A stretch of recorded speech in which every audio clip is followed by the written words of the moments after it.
Minister को proper brief नहीं किया जाता, उनको बलूचिस्तान के इशू की बेसिक्स का पता नहीं है, इसकी डिटेल्स नहीं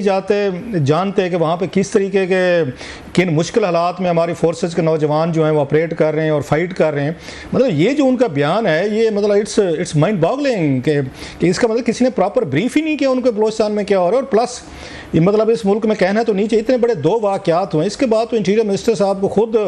पंजाब में 16 पुलिस वाले हमने देखे, वो बेचारे वहाँ पे एम्बुश हुए हैं, वहाँ पे डाकुओं के हाथों कच्चे के। अभी यहाँ पे हुआ है, कोई और इंटीरियर मिनिस्टर होते तो उनको तो मेरा ख्याल अच्छी खासी उनसे सवाल और जवाब होने चाहिए थे, अगर खुद भी इस्तीफ़ा ना देते, लेकिन कोई ना कोई तो कहता उनको कि भाई साहब ये आप क्या कर रहे हैं और आपके होते हुए चीज़ें हो रही हैं। और वो पंजाब जहाँ पर आप 1 साल वज़ीर आला रह कर आए हैं और वहाँ क्वेटा में खड़े होकर कह रहे हैं कि ये तो मसला ही कोई नहीं है। तो मसला नहीं है तो फिर इतनी हमारे वहाँ थाउजेंड्स ऑफ जवान डिप्लॉयड क्यों हैं?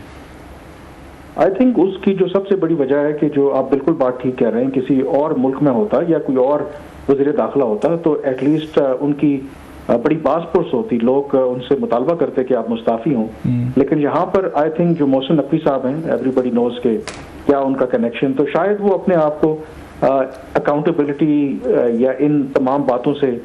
ऊपर समझते हैं और इसीलिए कैजुअल जो रिमार्क्स हैं वो देते हैं, क्योंकि वो अच्छी तरह से जानते हैं कि उनका किसी ने क्या बिगाड़ लेना है। तो ये आई थिंक एटीट्यूड ठीक नहीं है। आई थिंक जब आप इतनी अहम पोजीशन पर हों और